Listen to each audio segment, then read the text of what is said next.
Welcome to the Sustainable Clinical Medicine Podcast. I am your host, Sarah Smith. I am a practicing rural family physician and the charting coach.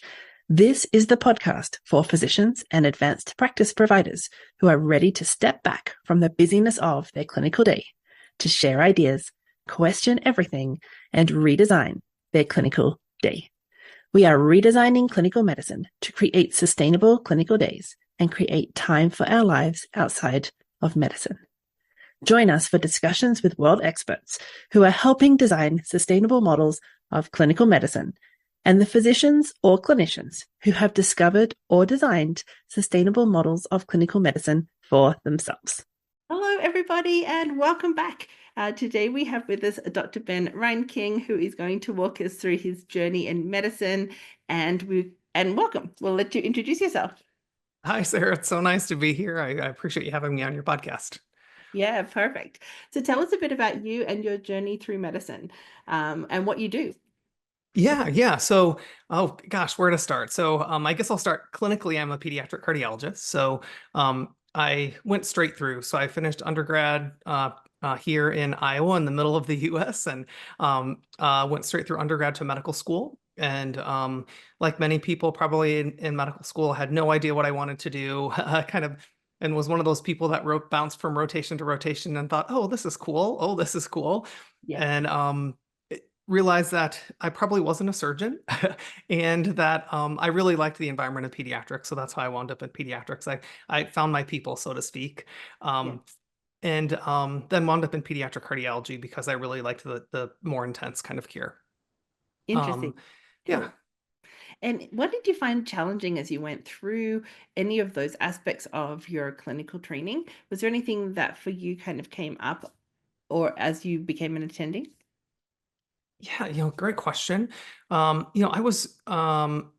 think I was one of those people who just put his head down and worked really hard. And so probably for me, looking back, the challenge was figuring out when hard work wasn't the right answer. And I think I figured that out the hard way.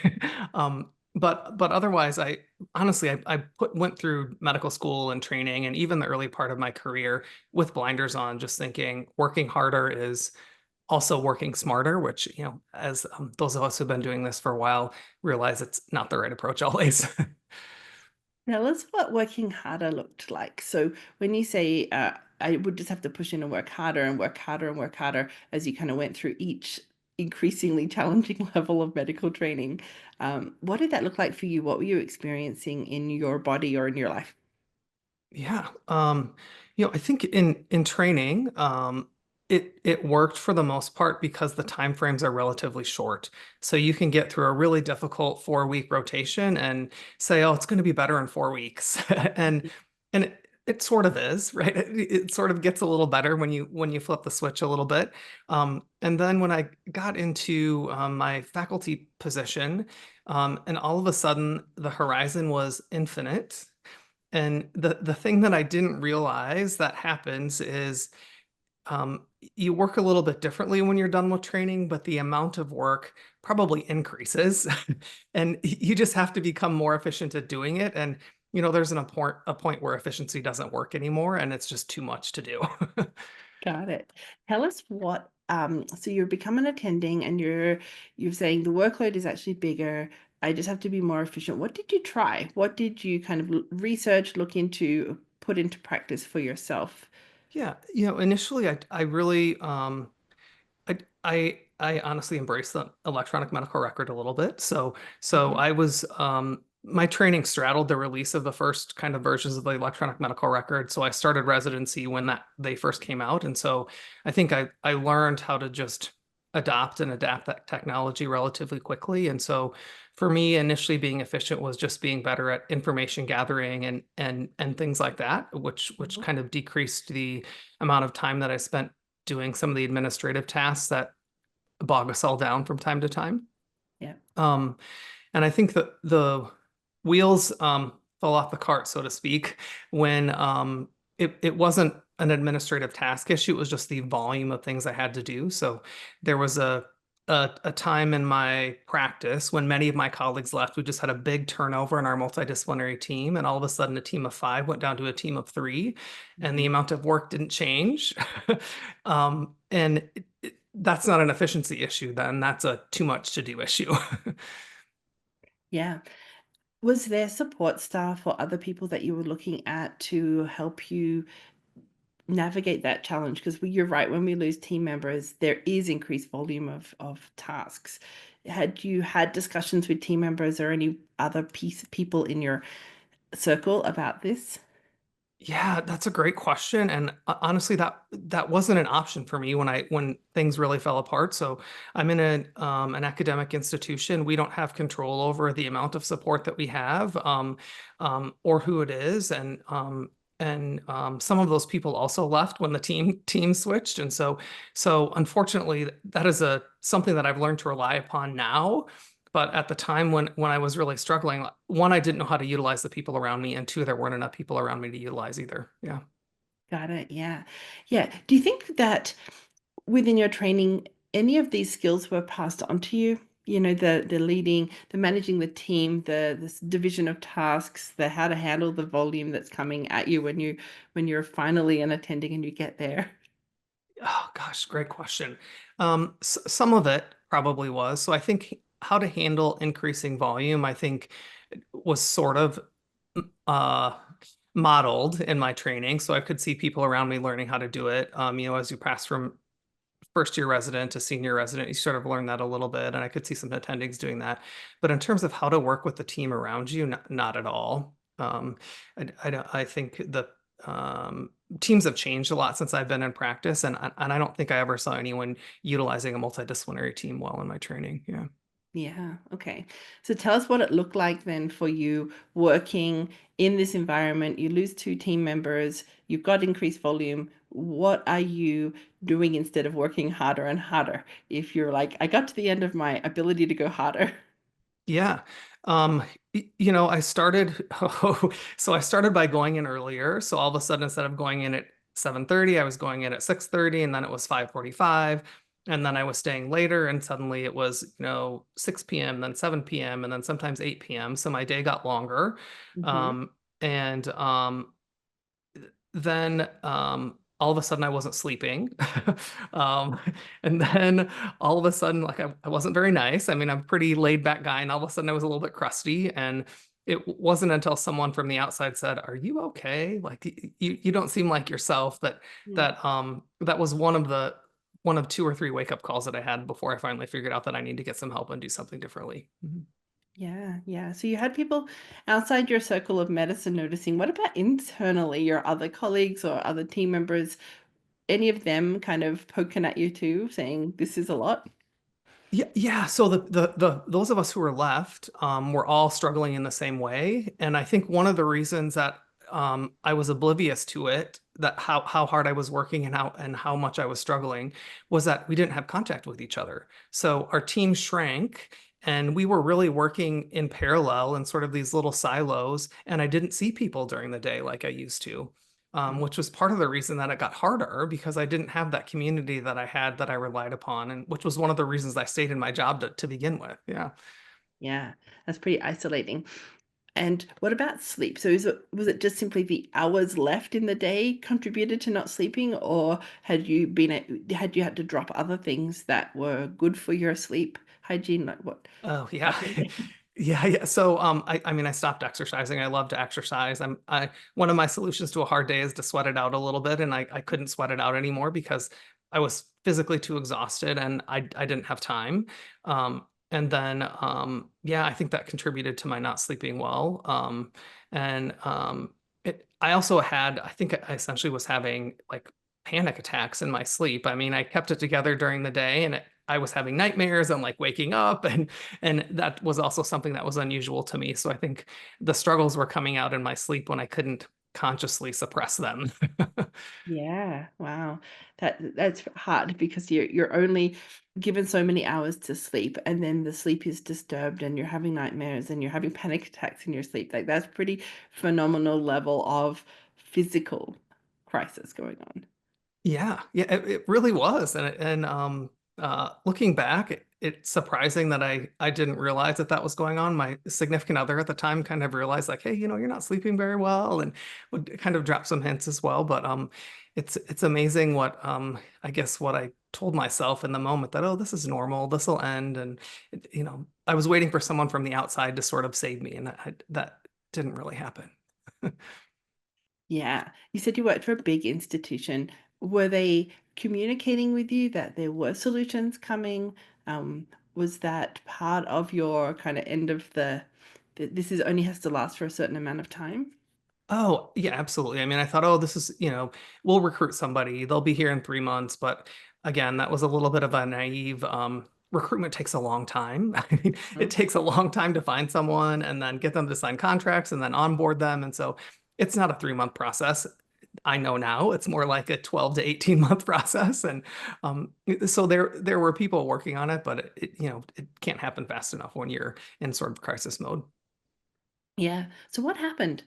How did we get rid of crisis mode? What was the eventuation of this maybe particular part of the journey?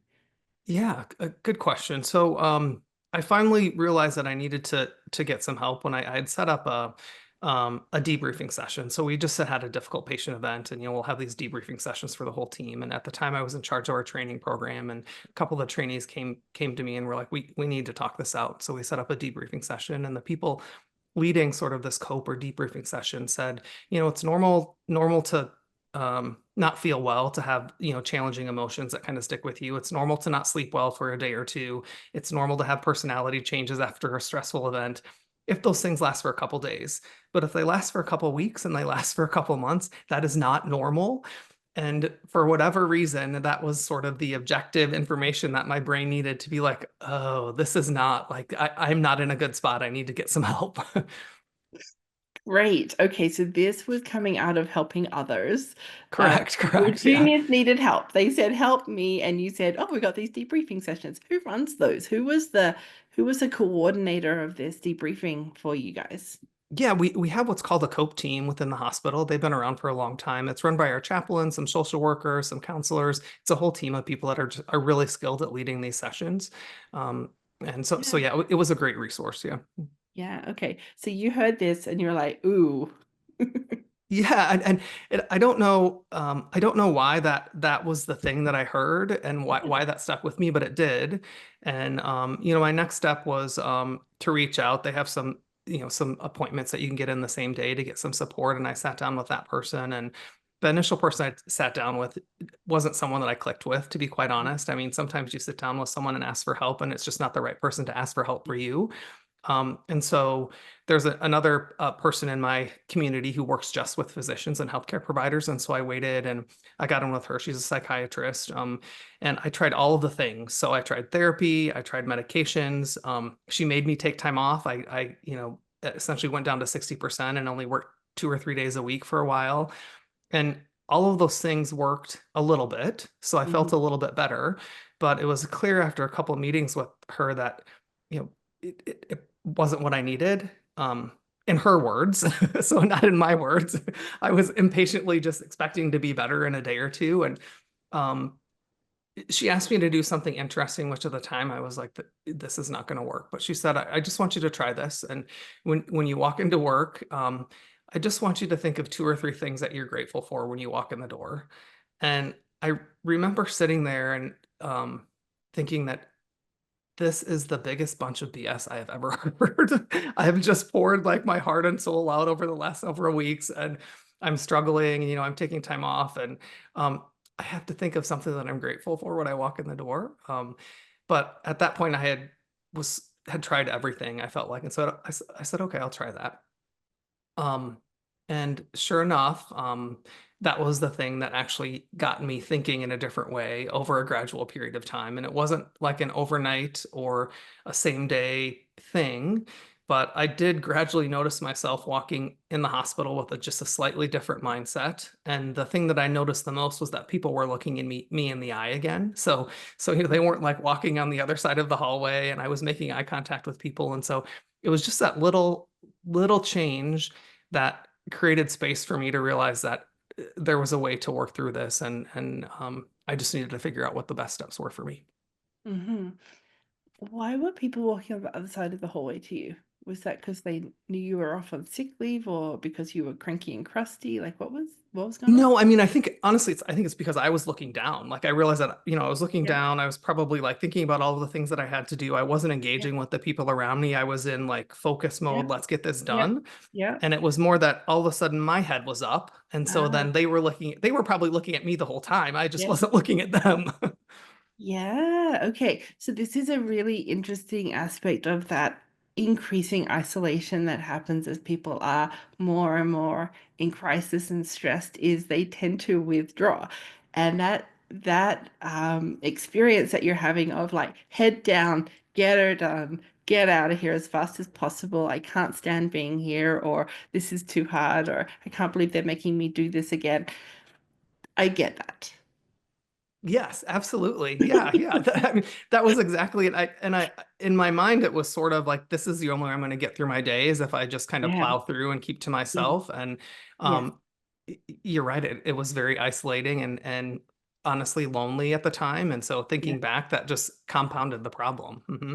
Yeah, absolutely. Okay. And then you had time off, but it wasn't like a block of time. This fascinates me. She's like, reduce to 60%. Did you have a block of time off as well, or you just reduced hours? No, I just reduced hours. So there were um, throughout all of this, one of the things that I think maybe separates me from other people that I've talked to that have gone through this is that I still really liked being a doctor, to be quite Mhm. honest. So I Mhm. really liked seeing my patients. And there was a part of me that it wasn't so much that I felt like I was going to let them down if I wasn't there because I knew that they would be fine. It was that I still wanted to see them.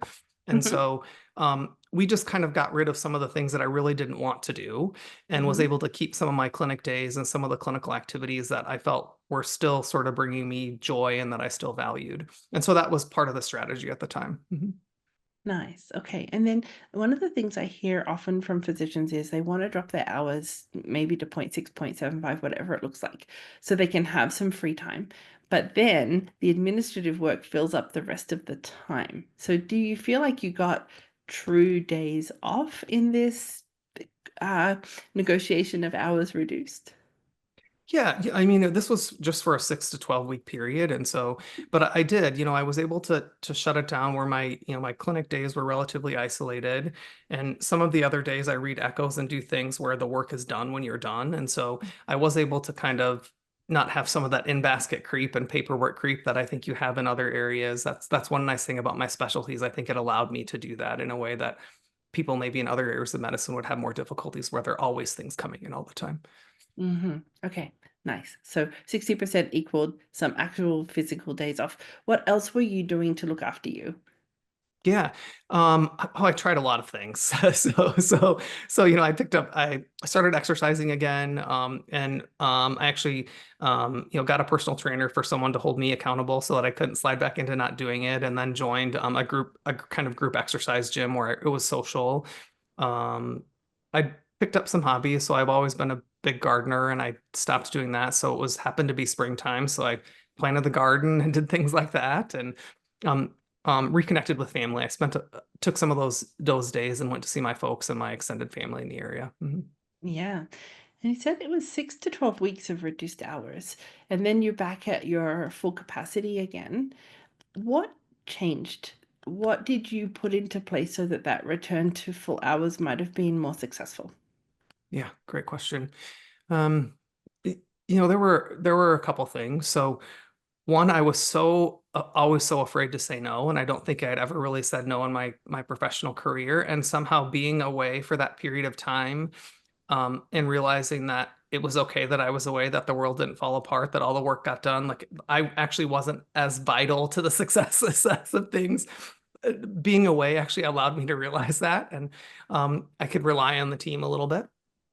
Um, I think was a big thing. So saying no was a big thing. And then the other thing I think I've gradually worked on and I'm still doing is kind of as you hinted before, I'm learning how to use the team a little bit better. So and utilizing the people around me a little bit more. Okay, so there wasn't any additional physicians joining the team when you came back. It was still the same small crew doing the bulk of the work.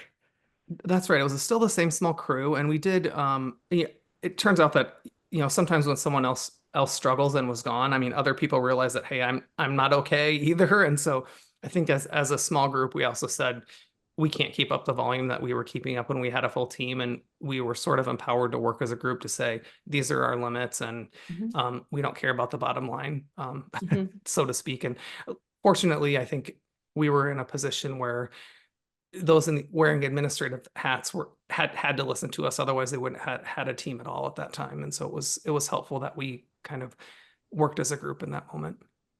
Okay. And that can take courage to say, I'm taking less hours. Did they understand why you were taking less hours for those 6 to 12 weeks? Yeah, I didn't share much with all of my colleagues, so some people just knew that I was gone. Um, um, my immediate supervisor, my division director, was aware, and I was very honest with him. And then I had a team of a nurse practitioner and kind of a nurse and some broader team that I worked with, and I did share with them, hey, this is what's going on, this is what the plan is, Mhm. and those people were all very supportive. Yeah. Okay. So it takes a certain amount of courage to have that conversation with the peers to say, you guys struggling too? Shall we go to admin and tell them we just cannot keep up this 100% volume at, 75% of the workers? Um, was that something that you remember doing with your colleagues, that conversation Yeah, or I conversation? think I don't think it was one conversation. So there wasn't just like an aha moment where all just like we can't do this. It was I think the team was dropping, and it was a gradual realization that we need to do something to kind of support everyone. And so it was a gradual change where um you know the number of patients booked in a day changed, and sort of scheduling changed a little bit. Yeah. Yeah. Okay. Yeah. So it is hard. It is hard to It have is. It is hard. conversations Yeah. with those colleagues to say, I don't know about you guys, but I'm certainly struggling. Yeah, Mm, absolutely. Yeah. yeah. Yeah. And then that, because it sounds like as a combined voice, you were recognized by admin. Like one of you dropping to 60% may not have made Correct. ripples, but three of you going in and saying, we're all not doing very well. We're all not doing, yeah, I think it was the combined voice, and it was actually, my division, so the pediatric cardiologist, but we also had intensive care, we also had anesthesia, we also had, it was a whole group of people that were down quite a lot of support. And so I think it was the combined effort of everyone saying, hey, this is not sustainable. And I Mm, don't know that it all happened in a completely organized, manner, but it trickled in enough that someone got the message that we needed to do something differently. Yeah. yeah. Yeah. That's exciting to hear. And then tell us what next. What happened then going forward? Yeah. So, um, as I was sort of going through this process and embracing sort of the gratitude exercise, um, it, we sort of just started the process of coaching a little bit, which was a new concept to me. I've had mentors and I'd had advisors, and I just had experience with therapy like right at that time, and um, sort of just this idea of I don't know, embracing challenges a little bit differently than I had before. Mhm. And I thought I need to learn more about this. I think I will be a better doctor and I'll be a better teacher if I learn how to do this. So I initially just took a weekend coaching course just to learn more about the concept, and thinking that I would employ those skills in my day job and use that in my day job. And so I sat through the weekend coaching course, and I just the whole weekend I was like, this is amazing. Why didn't I learn any of this stuff? Why, like, how is this brand new to me? I have not heard any of these concepts before. And took it further and did the full, extended, I think, 6 to 9 month training to kind of learn how to coach physicians. And initially, again, intended to just use that in my work, and decided that I really like the work that I'm doing and learning how to do this, and wanted to learn how to create a business from that. Yeah. Did you use a coach as part of your to help in your recovery? Yeah. So actually the provider that I saw, so the psychiatrist that I saw also is a coach. So she is a physician, psychiatrist, but she also does just coaching. And Mhm. in the middle of our I guess one of my just clinic appointments, she said, we're just changing the complete approach. This is going to feel really weird to you. We're going to be doing this differently. She said, I don't think you need me as a psychiatrist. I actually just think you need a coach, and you need to work on your development in a different way. And so I worked with her and continue to kind of work with her a little bit as needed now. Mhm. Now, what does that look like? So you said the therapy had given you some tools and this gratitude exercise, and then she switched to coaching. So what was it about coaching that was kind of that mind-blowing, this is crazy, why didn't we learn this earlier, uh, approach? What were some of the things that you remember that were like, wow, what? Yeah. So, I think when I was, I guess when we were doing what would be more traditional therapy is we were talking about things that had happened. And so Mhm, things that I had struggled with. And I, I don't know, those things weren't fixable. Like there were things that had mhm, happened. And there was something about the approach of coaching by looking forward and saying, all right, where are you now? And where do you want to go? mhm. And why can't you get there? Like, what is it that's keeping you from getting there? Yeah. That was just different from goal setting and things that I had done before. It was just just a completely different mindset. Mhm. Yeah, very good. Okay, so you took some of these tools that she was teaching you and you brought them into practice. Did you notice that your day was changing because of those things that you were doing now with her?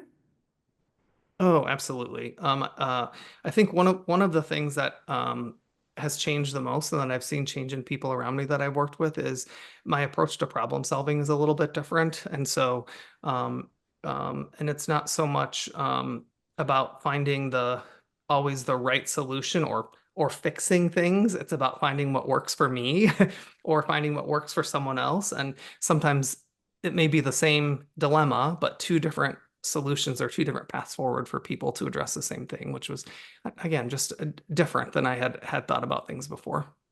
Yeah, yeah. Can you describe some of the tools then that you learned that you thought, I need to teach this to my residents, or I need to help my colleagues understand this because it's really changed things for me? Yeah. I think there are two things that stand out to me. And so um, sometimes um, sometimes we do things. I will do things, or other people will choose to do things because they want to, but they don't really know why they're important. And so I think starting with why, like why do you want to do this, and understanding what values it honors is really helpful. That also helped me honestly in conflicts and disagreements where I disagree with someone or we're not approaching things from the same angle and I can't figure out why we're not landing on the same page. And frequently it comes back to holding some very strong core principles that are equally important. And you can't make that go away. I mean, there is no good or bad value. They're just things that are important to you. And I think that was a really important concept for me to embrace. Um, Okay. Yeah. the other thing that I found to be very helpful was it's not necessarily what I've learned or what people learn, it's sort of how you learn it and what parts of Mhm. you use to develop the skills or the knowledge or whatever it is that you have. And sort of embracing the curiosity or the perseverance or the appreciation of beauty and excellence, some of those strengths that we all hold, and how what the parts of ourselves that we use to be the people that we are, is sort of a different approach than I've taken before as well. Yeah. Tell us what a day looked like after you'd included some of these coaching tools for yourself, and maybe even after you'd done the training. What was different? What would we see differently if we had been watching you from the outside as you approached the day? Hmm. Um, Good question. Um, I would say one thing is that's different is I ask more questions. And so when I'm in meetings, when I'm talking to people outside of the clinical space, I ask more questions to kind of understand other people's perspectives. Um, the other the other way I approach things differently is I pay attention to how other people communicate, and I'll try to flex and communicate with them in a way that is more effective. Hmm. Um, and I think those are two things from the outside that people noticed about me right away. Mhm. Yeah. And what about you? Because the patient numbers stay the same, or I'm assuming the patient numbers stay the same, your hours of work stay the same. Are you now able to achieve things like your exercise and your sleep? And how do you make that all fit together? Yeah, the funny thing is, I think I'm actually busier now than I have been ever, but I am going into work. It's rare that I would go in, before, let's see, my day doesn't start before 7:30, honestly, and sometimes it's a little bit after 8, and I frequently leave between 5 and 5:30 and all of my work is done. And that Mm-hmm. was never the case before. Okay. Um, and there are days when that doesn't always work, but I would say 90% of the time, my work is mostly at work. And if Mm-hmm. it comes home, I choose to bring it home. Yeah. Yeah. Um, and yeah, I see more patients during the day. I mean, I'm doing more teaching, so I am approaching the day differently. And it's hard to say this is the tangible thing that I did differently. It's lots of tiny little choices that I make in the day that make it all doable. Yeah. Okay. So it feels like magic one time because now you're fit more patients in, more teaching in, and the work is done, and your hours of work have significantly reduced, like 4 or 5 hours worth of Yeah, reduction in. it does. And Yeah. and when you were doing it before, when you're going in at 5:45 and going home at 8, what were some kind of the sentences that your brain would be telling you through the day Oh, that yeah. way to do that in that I got to work harder, I got to work harder. Yeah. So there was a lot of I have to do this, I should do this, I need to do this right now. It was sort of it was, I would say it was very task focused, and something that I was obligated to do rather than something that I wanted to do. Yeah. Um, Yeah. And now tell us about now. Now that you're doing the same, but it's feeling different. So what is happening on the inside of you that helps it feel a different lived experience during the day? yeah, I think the first thing I do is well, like tomorrow, I look at my schedule and I know tomorrow is going to be a really busy day. Mhm. Um, and so I think the first thing I do is just acknowledge it. This is going to be a busy day. All right, what can I do to plan ahead for this? Uh-huh. Yeah. Um, and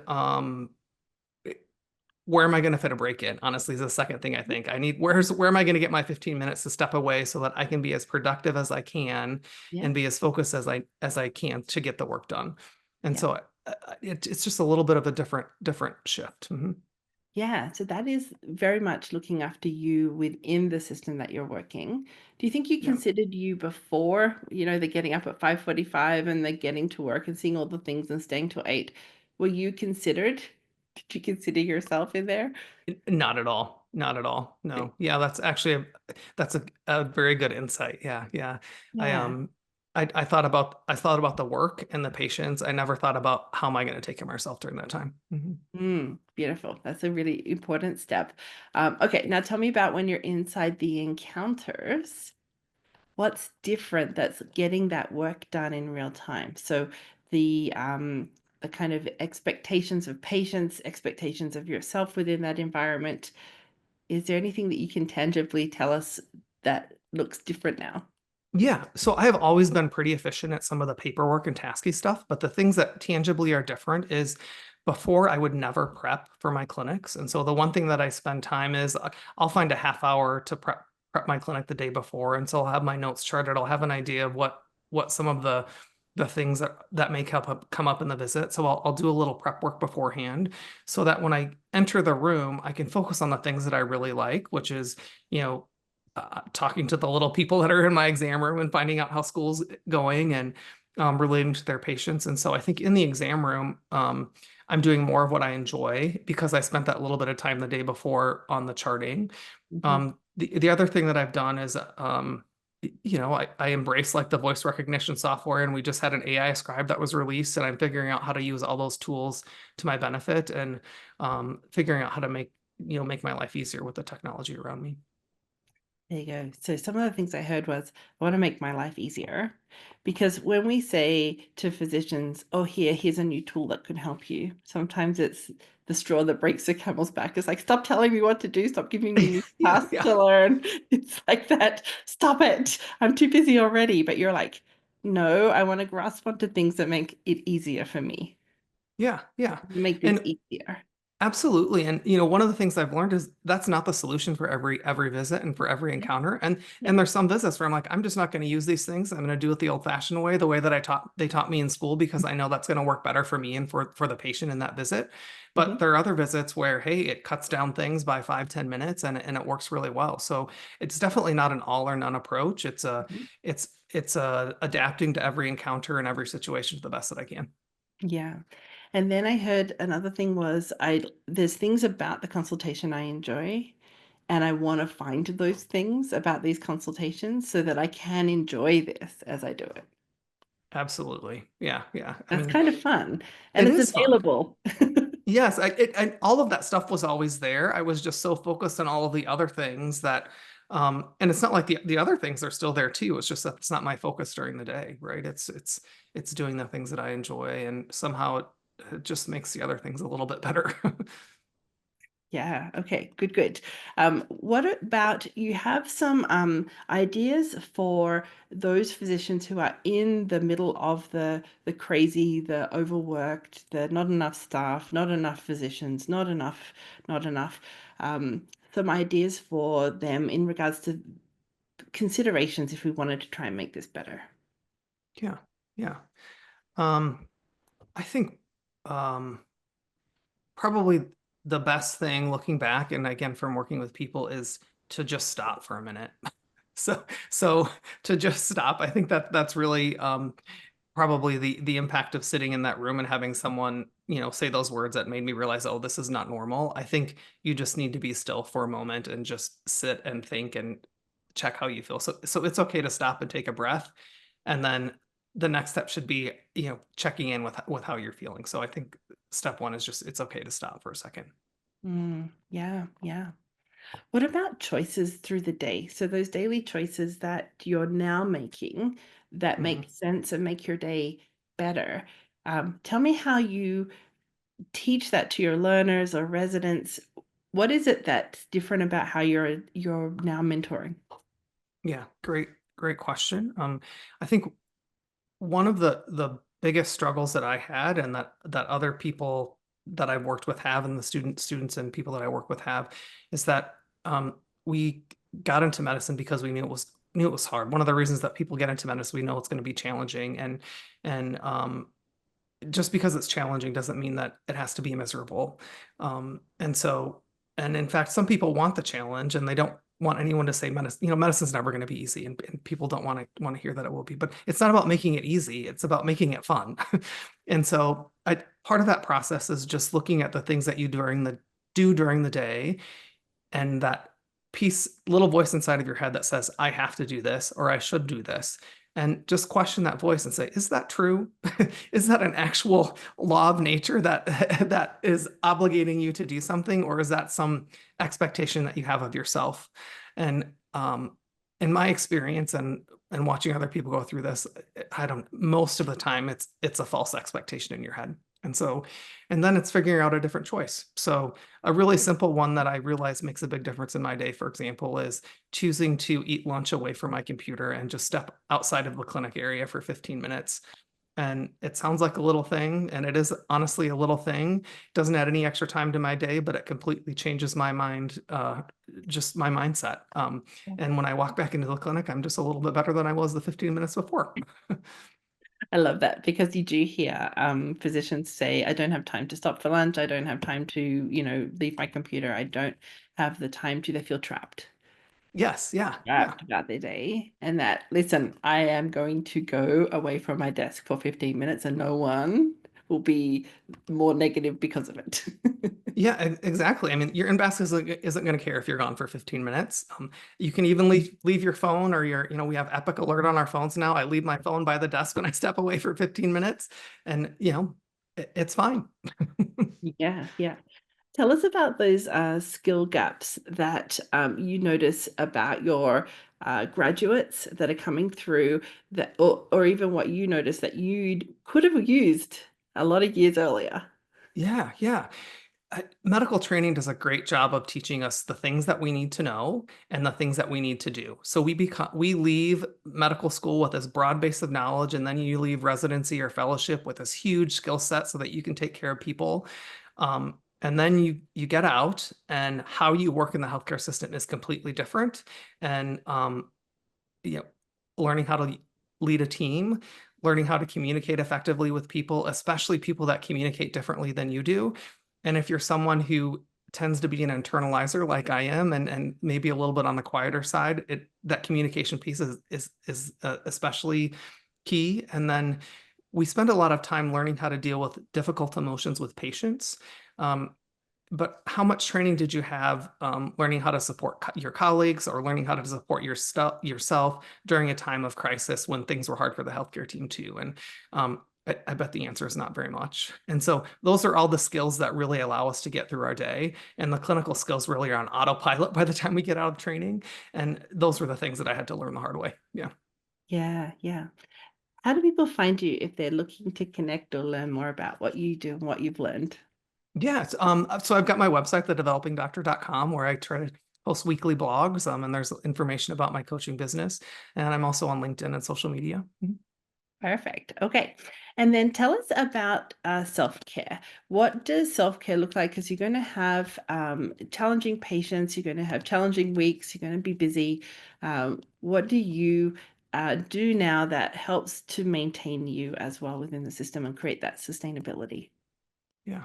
I think that the number one thing that I do is I schedule the me time. So my exercise classes are on my calendar, and nothing can be booked at that time.